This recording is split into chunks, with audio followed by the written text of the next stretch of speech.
Êxodo capítulo 12, vamos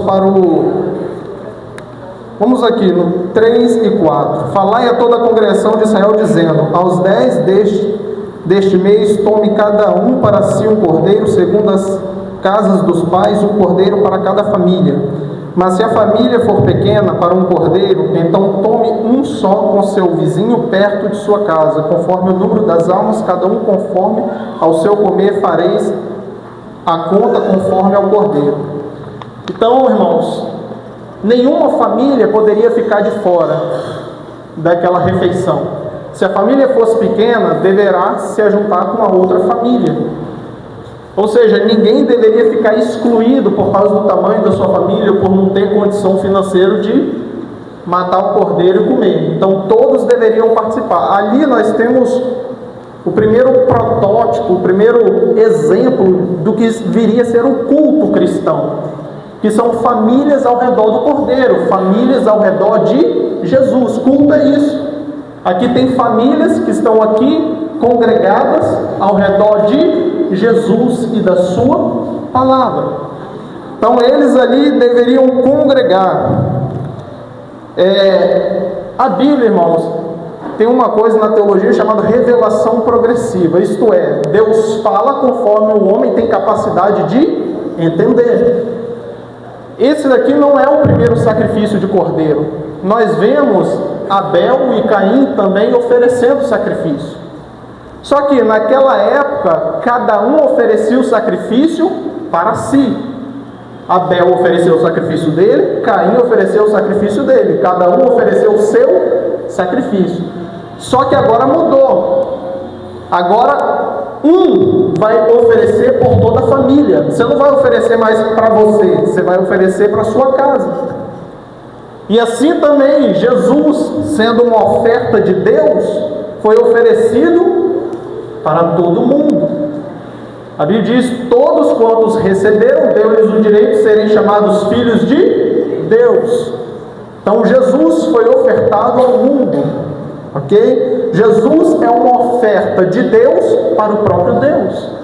Eu lembro que antigamente tinha uma heresia que circulava nas redes sociais dizendo que Jesus era uma oferta para o diabo, porque o diabo estava aí no vídeo dizia assim: o diabo só ia libertar os homens se Jesus desse o sangue dele. E ali naqueles vídeos dava a entender que foi o diabo que matou a Deus e que Deus teve que dar seu sangue para o diabo libertar as pessoas. E não é isso o Evangelho. Muito pelo contrário, Deus ofereceu o seu Filho a si mesmo. Por quê? Porque o homem pecou contra Deus e acendeu a ira de Deus. Então Jesus tomou o cálice da santa ira de Deus. A Bíblia diz que o castigo que nos trazia paz estava sobre ele, e por suas pisaduras nós fomos sarados. Então Jesus é uma oferta de Deus para o próprio Deus. Jesus fez a reconciliação do homem com Deus. Por isso que ele diz: eu sou o caminho, a verdade e a vida. Não há outro mediador entre Deus e os homens, senão Jesus Cristo, o homem. Então ele é o elo entre o homem e Deus, é Jesus. Amém? Amém. Glória a Deus. E a Bíblia diz que todos deveriam comer o cordeiro. Todos deveriam comer. Irmãos, o cordeiro aqui tipifica Jesus. A religião, o cristianismo não é uma religião, o cristianismo é uma revelação. A revelação de que o cordeiro é Jesus, o altar é a cruz, Jesus é esse cordeiro pascual. Isso é revelação. Paulo diz: o que eu recebi do Senhor, eu também vos ensinei. Pedro, Mateus 16, ele vai dizer: tu és o Cristo, o Filho do Deus vivo. Aí Jesus vai dizer: isso foi revelado por meu Pai. Então a fé cristã é uma revelação. Então Jesus aqui está tipificado no cordeiro, e todos deveriam participar do cordeiro. Não adianta querer o cordeiro pela metade. Ou você aceita o cordeiro por completo ou não aceita. Ou Jesus te transforma por completo ou não te transforma. Aleluia! O Evangelho é o poder de Deus para a salvação de todo aquele que crê. O Evangelho é o poder que transforma. parcelar Jesus. Se você aceitá-lo por inteiro, você terá salvação. Agora, se você rejeitar, tu será condenado. Jesus disse: eu não vim condenar ninguém, eu vim salvar. Mas a palavra que eu prego, esta há de condenar no último dia. Então você ouve o Evangelho ou para a tua salvação ou para a tua condenação. Amém? É isso mesmo. Aleluia. Paulo disse bem assim: eu não vos deixei de anunciar todo o conselho de Deus. Paulo não anunciou metades do conselho. Paulo não deixou o Evangelho pela metade, ele anunciou todo o conselho de Deus. Aqui nós não ficamos esfacelando a doutrina, nós pregamos e vivemos a doutrina por completo. Aleluia. E o texto diz: o cordeiro, o cabrito, será sem mácula, um macho de 1 ano, o qual tomareis das ovelhas ou das cabras. Não era qualquer animal, gente. Não era aquele animal que você queria se desfazer dele e vou ofertar esse daqui porque eu não quero ele mesmo, está manchado, está doente. Não era qualquer animal, tinha que ser a primícia, o cordeiro de 1 ano. O cordeiro de 1 ano aqui, sem mácula, sem mancha, o cordeiro imaculado, aponta para a pureza de Jesus.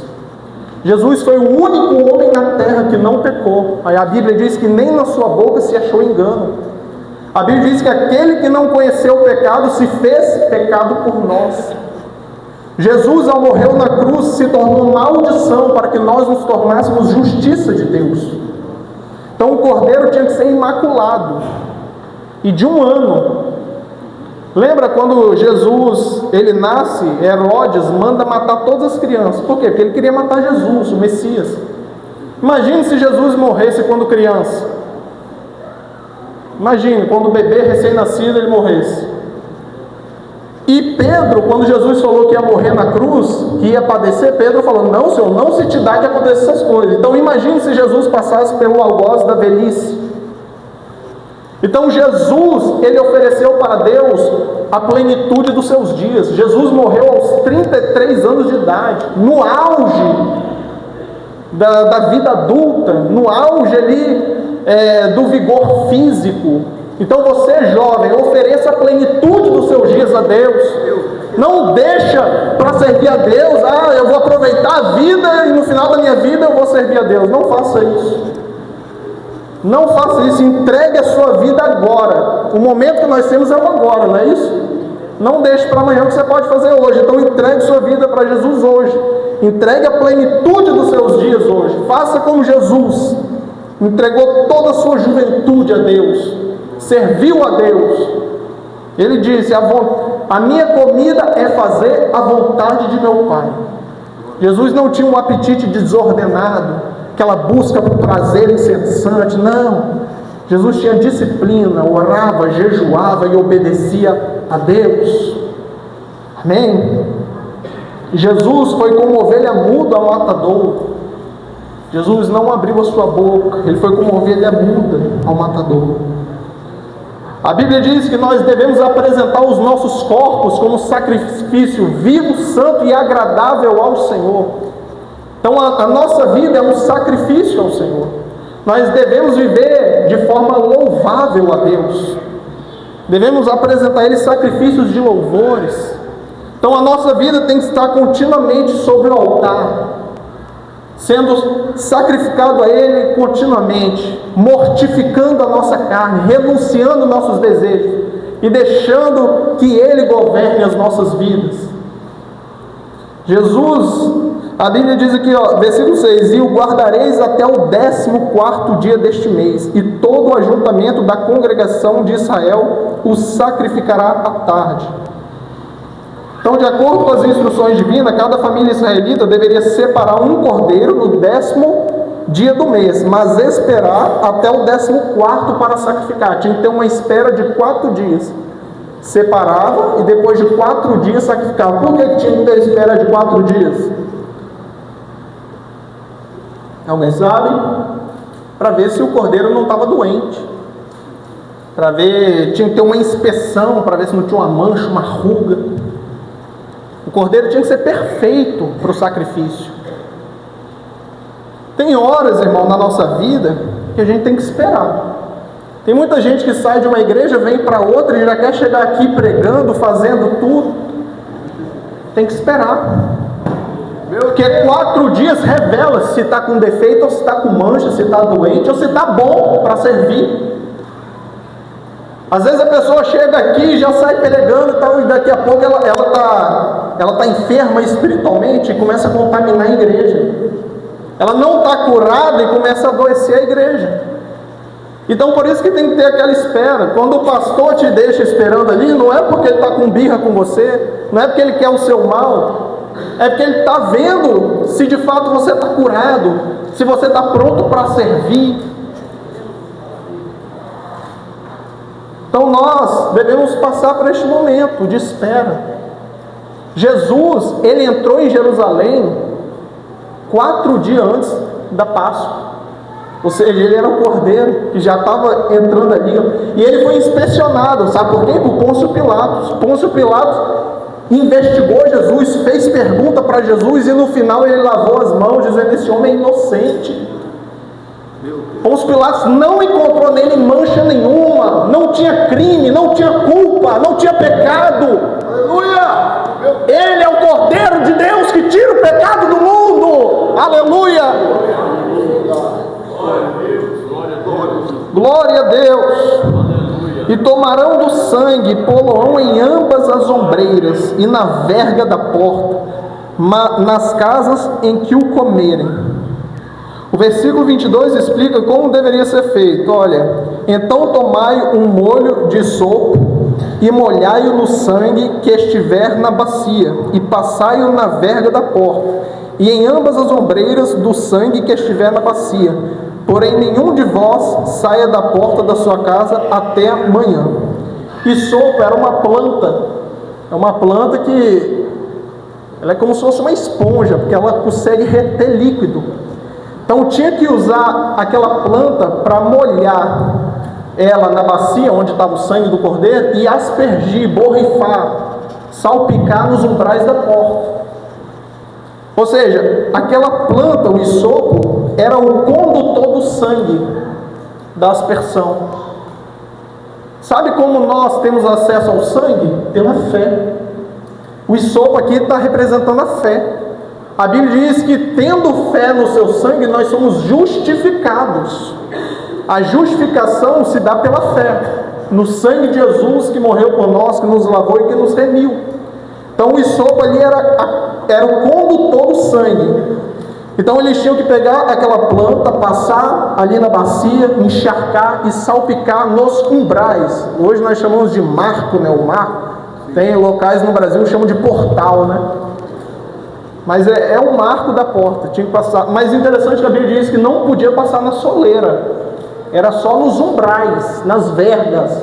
Por que não podia passar na soleira? Porque o sangue do Novo Testamento, da Nova Aliança, não pode ser pisoteado, irmãos. A Bíblia diz aqui, ó, versículo 29, Hebreus, diz assim, ó: de quanto maior castigo cuidais vós, será julgado merecedor aquele que pisar o Filho de Deus e tiver por profano o sangue da aliança com que foi santificado e fizer agravo ao Espírito da graça. O sangue de Jesus Cristo não pode ser profanado. Hebreus, se eu não me engano, não anotei, pastor, mas se eu não me engano, Hebreus 6 ou Hebreus 10, alguma coisa assim. Porque bem conhecemos aquele que disse: minha é a vingança, eu darei a recompensa, diz o Senhor. E outra vez o Senhor julgará o seu povo. Horrenda coisa é cair nas mãos do Deus vivo. A Bíblia diz, irmão, que nós devemos viver de forma digna do Evangelho. Não é porque a graça de Deus me salvou que eu vou baratear a graça de Deus. Tem gente que vive uma graça barata. Sabe o que é a graça barata? É a graça que justifica o pecado, mas não justifica o pecador. É aquela graça assim: não, Jesus morreu por mim, eu posso fazer o que eu quiser. Eu sou livre, eu faço tudo o que eu quiser. Ninguém manda em mim, não devo nada a ninguém. E a pessoa ela fica barateando a graça de Jesus. É a graça barata, justifica o pecado dele, mas não justifica o pecador. Então, irmão, nós devemos viver de forma digna do Evangelho. Nós recebemos esse Evangelho e nós temos que corresponder. Por isso que Paulo vai dizer: quem roubava, não roube mais. Quem furtava, não furte mais. Então, que a nossa vida seja um reflexo da glória de Deus. A Bíblia diz que quem peca demasiadamente é filho do diabo. O pecado na vida do cristão é um acidente, não pode ser uma prática. 10:29. Se o cristão peca desordeiramente, demasiadamente, é porque ele não se converteu. Se o pecado ainda domina ele, o corpo dele, a mente dele, o coração dele, é porque está faltando o sangue de Jesus. Meu Deus! Então nós precisamos rever a nossa vida. Aleluia! E o sangue deveria ser passado nos umbrais, porque o anjo da morte, o anjo destruidor iria passar. E o sangue ali é o que dava proteção para eles. Então eles estavam protegidos através do sangue. A Bíblia diz, irmãos, que não há perdão de pecado sem derramamento de sangue. E só precisou um único homem morrer para o nosso pecado se perdoar, de Jesus Cristo. Não precisa mais ficar matando galinha, cabrito, ovelha. O sangue dos animais não perdoava o pecado, apenas cobria o pecado. O sangue da verdadeira expiação é o sangue de Jesus. A Bíblia diz que o sangue de Jesus clama melhor do que o sangue de Abel. É o sangue da verdadeira justiça que faz expiação. É o sangue da expiação que nos dá uma nova vida. Amém? E naquela noite comerão a carne assada no fogo com pães asmos, com ervas amargosas a comerão. Ervas amargosas aqui, irmão, significa que eles deveriam lembrar da opressão, da escravidão que eles sofreram no Egito. As ervas amargosas é para eles não esquecer do tanto que eles sofreram durante 430 anos, o tanto que eles sofreram ali amargamente na mão dos egípcios. Então, o fato deles terem sido oprimidos no Egito significava que eles não poderiam oprimir os estrangeiros que tiverem na terra deles. Eles deveriam ser hospitaleiros com os estrangeiros. Eles não poderiam tratar os estrangeiros na terra deles conforme os egípcios trataram eles lá na terra de Gósen. Então aqui Deus está ensinando a ele, através das ervas amargosas, vocês vão desenvolver uma consciência de hospitalidade. Quem fala, às vezes a pessoa pega aquele texto, de Coríntios, Paulo dizendo, que os sodomitas não entrarão no reino dos céus. O pessoal só fala que sodomita é a relação entre homossexuais, não é isso? Mas sodomita tem um outro conceito também, que é a falta de hospitalidade. Porque Sodoma e Gomorra trucidavam os estrangeiros, oprimia, humilhava. Então a falta de hospitalidade é uma abominação diante de Deus. O que é falta de hospitalidade? A pessoa vai na sua casa, nem um copo de água você oferece. É a pessoa não ser bem recebida, bem tratada por você, por sua família. Irmão, gentileza não custa nada. Seja gentil com todo mundo e não acrescente sofrimento em cima de sofrimento. Aleluia.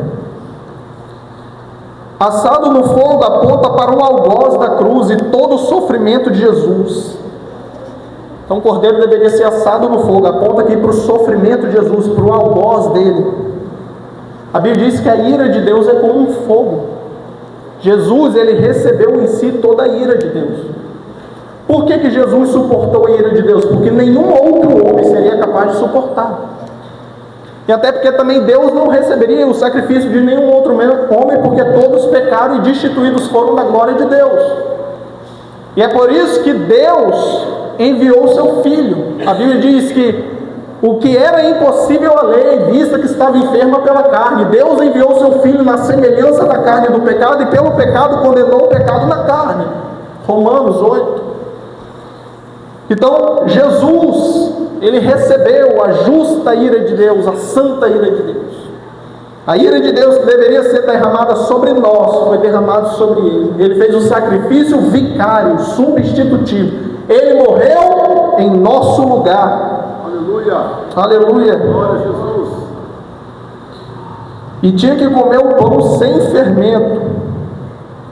Paulo vai dizer em 1 Coríntios capítulo 5, versículo 7, alimpai-vos, pois, do fermento velho, para que sejais uma nova massa, assim como estáis sem fermento, porque Cristo, nossa Páscoa, foi sacrificado por nós. Por isso façamos a festa, não com o fermento velho, nem com o fermento da maldade e da malícia, mas com os asmos da sinceridade e da verdade. Aleluia. Glória a Deus. Então o pão tinha que ser sem fermento, era o pão asmo. O pão não podia ser levedado. Ok? Versículo 9: não comereis dele cru, nem cozido em água, senão assado no fogo, a sua cabeça com os seus pés e com a sua fressura. E nada dele deixareis até amanhã, mas o que dele ficar até amanhã queimareis no fogo. Irmãos, esta aqui não era mais uma refeição comum, era uma festa sagrada, era uma ordenança de Deus, não era qualquer refeição. Então não podia deixar sobras, o que sobrar era para ser queimado. A Bíblia diz que não era para eles pegar o pedaço do cordeiro, vou comer amanhã, não. A Bíblia diz, irmão, que na oração do Pai Nosso, Jesus disse o quê? O pão de cada dia nos dai hoje. Quando o maná descia do céu, se a pessoa pegar e deixasse para outro dia, estava estragado. O maná era para comer naquele dia, não podia acumular. A Bíblia, irmãos, não condena a riqueza, mas a Bíblia condena o acúmulo de riqueza. Você pode ser rico, o que você não pode é acumular riqueza. A Bíblia é contra o acúmulo da riqueza. Por quê? Porque evangelho não é acumular, é compartilhar. A vida cristã não é sobre aquilo que eu faço para mim, mas é aquilo que eu faço para os outros. Os meus diplomas diante de Deus não valem nada. O que vale diante de Deus é o que eu fiz para o reino, para a obra dele. Aleluia! O que eu faço para mim mesmo, para Deus não tem valor nenhum, mas o que eu faço para o reino de Deus tem grande peso. Então o evangelho é compartilhar. Jesus disse, olha, não ajunteis tesouros na terra, juntais tesouro no céu, porque onde estiver o seu coração, onde estiver o teu tesouro, ali estará o teu coração. Então Jesus aqui, Deus está dizendo, olha, dependa de mim, porque eu vou prover. Eu vou prover, irmãos. Não andeis inquietos por coisa alguma. Tem gente que perde a fé fácil, né, pastor? Qualquer coisa é motivo de murmurar, qualquer coisa é motivo de largar tudo. E felicidade na Bíblia não tem a ver com ter muito. Felicidade na Bíblia tem a ver com contentamento. É você estar contente com quem você é, com o que você tem, com o que Deus te dá.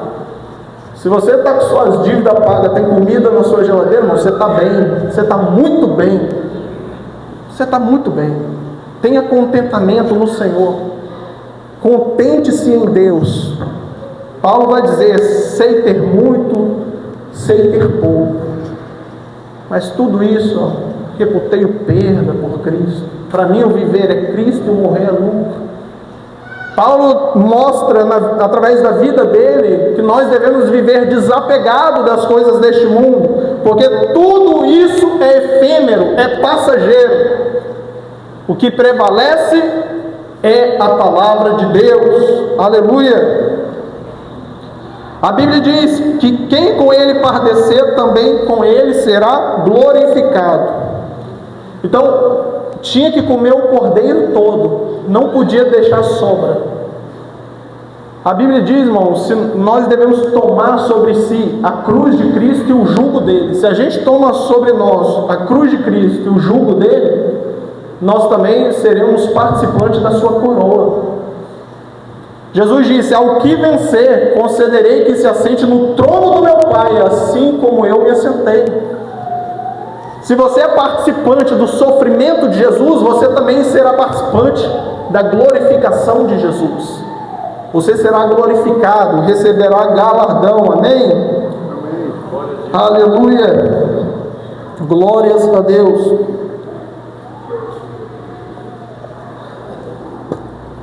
No versículo 46 diz assim: numa casa se comerá, não levarás daquela carne fora da casa, nem dela quebrareis o osso. Então não podia quebrar o osso do animal. E já estava profetizado no livro de Isaías que os ossos de Jesus não seriam quebrados. Aí quando a gente chega no Novo Testamento, os romanos tinham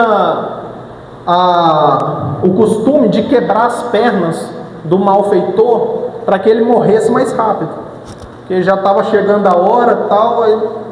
Aí quando Jesus estava na cruz, quando eles iam quebrar a perna de Jesus, eles verificaram que Jesus já estava morto, porque eles enfiaram a lança aqui na costela dele e saiu sangue e água.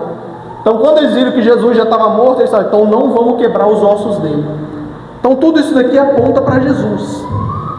Tudo aqui aponta para Jesus. O osso fala de estrutura.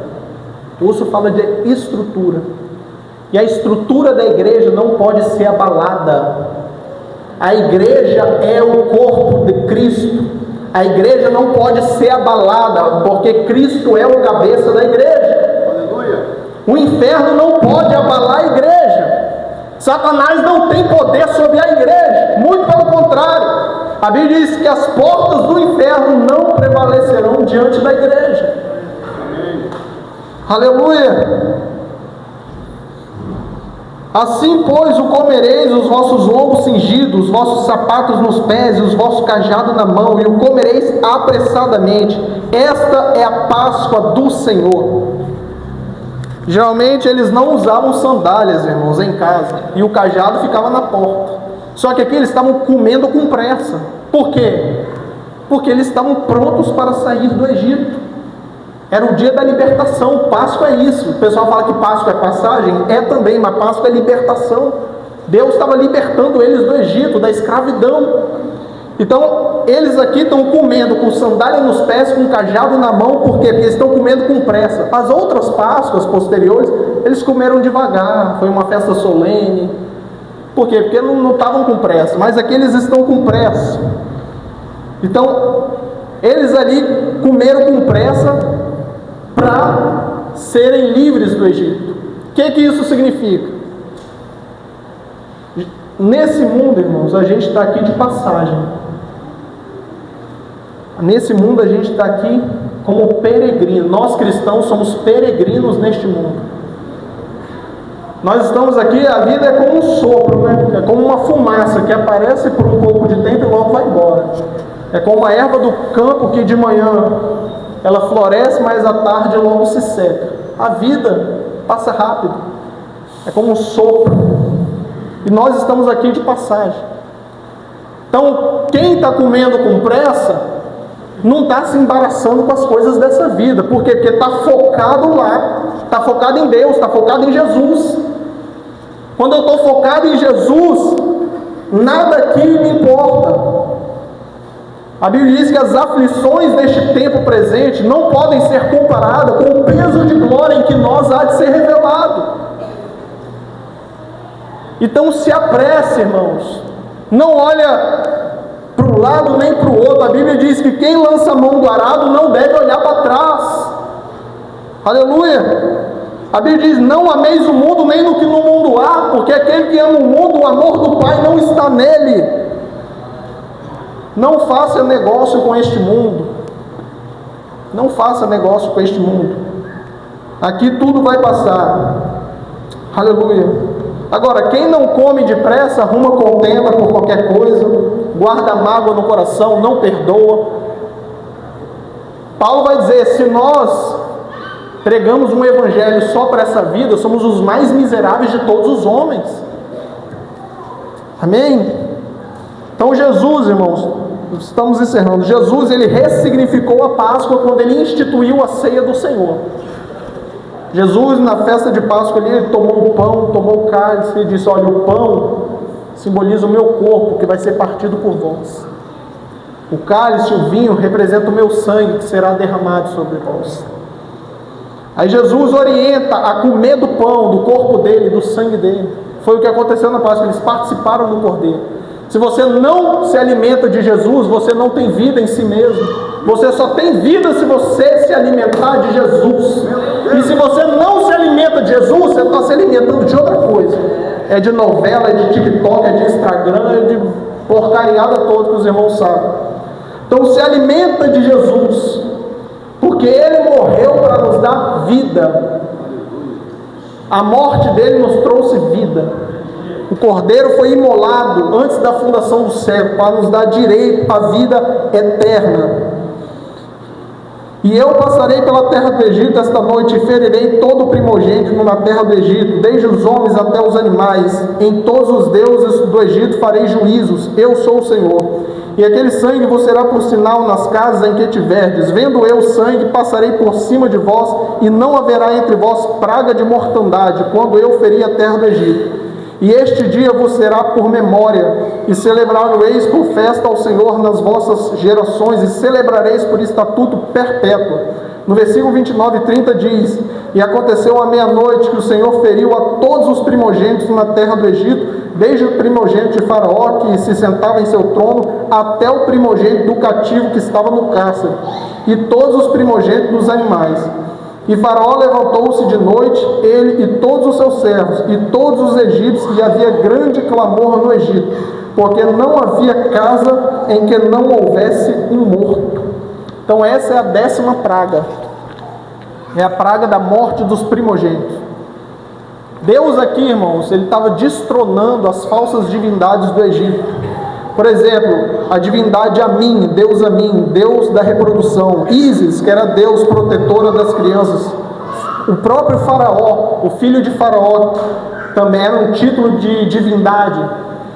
Então, a praga da morte dos primogênitos simbolizava que esses deuses, esses falsos deuses, esses ídolos estavam derretendo, que Deus estava julgando, que Deus é maior do que todos aqueles deuses. Então Deus fez tudo isso para que o nome dele fosse conhecido sobre toda a terra. Glória a Deus.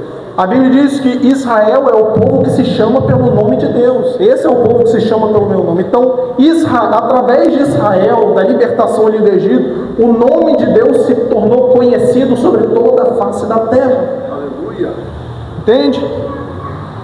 Então, se Faraó tivesse levado em conta a advertência de Moisés, porque Moisés alertou sobre isso, mas ele, com dureza de coração, não ouviu Moisés. Se ele tivesse ouvido Moisés, ele tinha poupado. Por quê? Porque Deus não tem prazer na morte do ímpio, mas em que ele se converta. Deus não tem prazer na morte do ímpio, mas em que ele se converta. Não foi assim no caso lá, Jonas foi pregar, né? Aos assírios lá. Deus não poupou eles, porque eles se jejuaram e se arrependeram. Então Deus tem prazer em perdoar. Então Deus considerava a nação de Israel como seu primogênito. Israel era o primogênito de Deus. E como Israel estava sendo oprimido, escravizado, trucidado, Deus feriu os primogênitos do faraó. Você não está ferindo meu primogênito? Agora eu vou ferir o teu primogênito. Então Deus ali decretou juízo, irmãos. Irmãos, Deus tem um limite. A paciência de Deus tem um limite. A paciência de Deus tem limite. Não teste a paciência de Deus, porque quando a paciência dele esgotar, ele exerce juízo. E assim será no Apocalipse. O que vai ser o Apocalipse? O estourar da paciência de Deus e ele julgando os ímpios. A Bíblia diz em Salmo 7 que Deus está assentado no trono afiando a espada. O homem que não se converter, Deus afiará a sua espada. Então, nesse exato momento, Deus está afiando a espada da justiça dele e ele efetuará juízo sobre a terra. Quem não estiver com o sangue aspergido sobre a vida, vai sofrer a justiça de Deus. A lei, ela passou para nós que estamos em Cristo. Mas para quem não está em Cristo, ainda está debaixo das maldições da lei. E a Bíblia diz que quem tropeça num só tio da lei é culpado da lei inteira. Então, naquele grande dia, Deus vai decretar juízo sobre a terra. E o juízo de Deus, ela é sem misericórdia. Deus dá oportunidade para o homem se arrepender. para mudar os seus maus caminhos, para tirar o coração de pedra e ter um coração de carne. Jesus disse: se hoje me ouvires a minha voz, não endureçais o vosso coração. Então Deus, Ele dá tempo. A Bíblia diz: buscai ao Senhor enquanto se pode achar. Então tem tempo. Agora, quando o tempo se esgotar, já era, irmãos. Já era. Quando a paciência de Deus acabar, é juízo. A Bíblia diz que nenhuma condenação há para aqueles que estão em Cristo Jesus. Romanos capítulo 8. Para você que está em Cristo Jesus, você pode ficar tranquilo, porque o sangue está sobre você e o juízo não vai te afetar. Você está justificado. Ah, mas eu sou pecador. Deus sabe que você é pecador, mas o sangue de Jesus Cristo, Jesus, o seu advogado fiel, te justificou. Por mérito seu? Não, o mérito é de Jesus. Foi você que fez? Não, quem fez foi Jesus. Mas a Bíblia diz que o justo justificou a muitos. Aleluia. E é isso que quer dizer o próximo texto, olha. 7 dias comereis pães asmos, ao primeiro dia tirareis o fermento das vossas casas, porque qualquer que comer pão levedado, desde o primeiro dia até o 7º dia, aquela alma será cortada de Israel. E o primeiro dia haverá santa convocação, também ao 7º dia tereis santa convocação. Nenhuma obra se fará neles. Então, olha, depois da festa da Páscoa, tinha a festa dos pães asmos. E na festa dos pães asmos, a única obra que deveria ser feita era a obra da refeição, que eles tinham que preparar o alimento. Mas nenhuma outra coisa eles podiam fazer. Por que eles não tinham que fazer mais nada? Não trabalhar, não fazer mais nada durante 7 dias? Para eles saberem que eles não saíram do Egito por conta própria. Eles não saíram do Egito com a própria força. Eles não saíram do Egito porque eles eram grandes estrategistas. Não, saíram do Egito porque foi obra de Deus. Foi Deus que libertou. E assim somos nós. Nós não somos salvos pelas nossas obras. Ah, mas eu sou bonzinho. Não importa. Você não é salvo porque você é bonzinho. Ninguém é salvo por aquilo que faz. Nós somos salvos por Ele. Foi Ele quem fez. A Bíblia diz que a salvação é pela graça, mediante a fé. E isso não vem de vós, é dom de Deus. Então ninguém vai ser salvo se não for pela obra da cruz. É por isso que aqui eles não faziam nada. É descanso, para eles saberem que quem fez foi Deus e não eles. Para a gente encerrar, aqui tem um agravante. Não podia comer pão com fermento, pão levedado. E também não podia ter fermento dentro de casa. Não é apenas não comer, mas também não podia ter fermento dentro de casa. Não podia ter fermento. Então eles tinham que inspecionar a casa deles para ver se não tinha fermento. E às vezes a gente tem que fazer uma varredura na nossa vida, inspecionar a nossa vida, para ver se de fato nós estamos alinhados com a palavra de Deus, se de fato fomos livres de todo vício, de toda amargura, se de fato não há culpa em nós, se de fato vivemos uma vida irrepreensível. Amém? Portanto, guardai isso por estatuto para vós e para os vossos filhos para sempre. E acontecerá que quando entrardes na terra que o Senhor vos dará, como tem dito, guardareis este culto.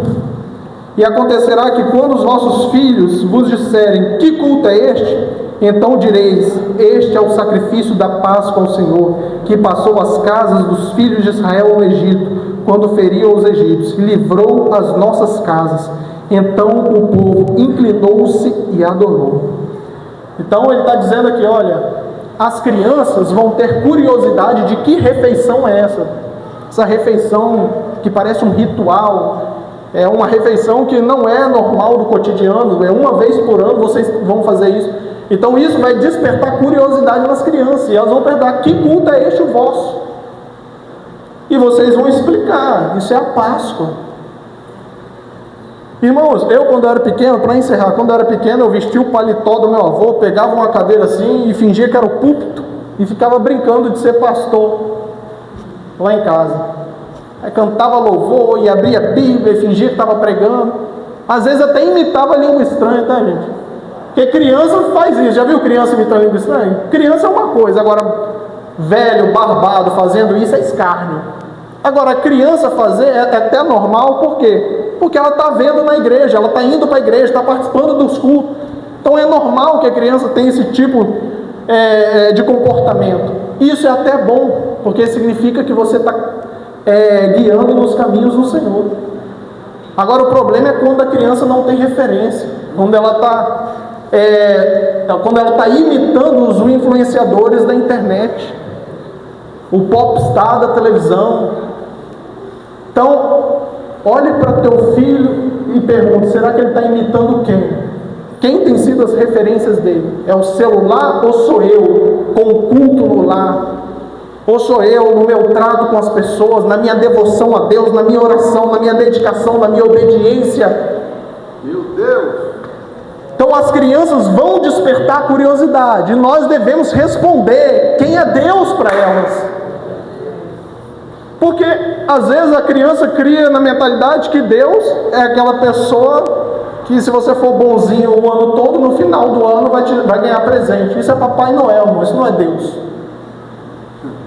Então tem muita gente que, ao invés de estar adorando a Deus, está adorando o Papai Noel e está ensinando errado para as crianças. Então, se você não tem uma orientação correta de quem é Deus, você cria um ídolo e você começa a cultuar esse ídolo, que não é Deus. Então, por isso serve a doutrina, a ortodoxia, que é a doutrina correta a respeito de Deus, da Bíblia, de Jesus, do Evangelho. É por isso que tem culto de ensino, para orientar a nossa devoção. Aqui a gente aprende, às vezes a pessoa diz: nossa, o culto de ensino é tão chato, é tão cheio de detalhe, é tão isso, é tão aquilo. Mas isso é para te dar orientação, para você não perder o foco. Para encerrar, irmãos, uma vez eu estava conversando com um professor de geografia, ele falou: Tiago, se você errar 1 milímetro e andar daqui 10 metros, 1 milímetro lá no final não vai fazer diferença nenhuma, vai ser imperceptível. Mas você pega 1 milímetro e anda quilômetros, você, ao invés de ir para o sul, você vai para o norte. Então, uma doutrina errada, uma heresia, um fermento, um negocinho que você põe, que você acrescenta ali, ó, destrói a igreja toda, destrói uma família inteira. Quem nunca viu famílias sendo destruídas por causa de heresias pregadas nos púlpitos das igrejas? Pessoas indo parar no psicólogo para fazer tratamento, de tanto que se decepcionou com a igreja, com o pastor, com aquilo tudo. A gente que trabalha com crente o tempo todo, a gente vê esse tipo de coisa, pessoa fazendo tratamento porque passou por uma igreja que não tinha ortodoxia, que não tinha doutrina, e era revelação para cá, revelação para lá, e Deus fala daqui, Deus fala dali, e nada acontece na vida dela. Irmãos, a Bíblia diz: seja para sempre Deus verdadeiro e todo homem mentiroso. Se o profeta falou, não se cumpriu, não foi Deus que errou, foi o profeta. Deus não erra. Amém? E todos os filhos de Israel fizeram como o Senhor ordenara a Moisés e Arão, e assim o fizeram. Versículo 51, e o último versículo do capítulo 12. E aconteceu naquele mesmo dia que o Senhor tirou os filhos de Israel da terra do Egito, segundo os seus exércitos. Amém, irmão? Agradeço a oportunidade.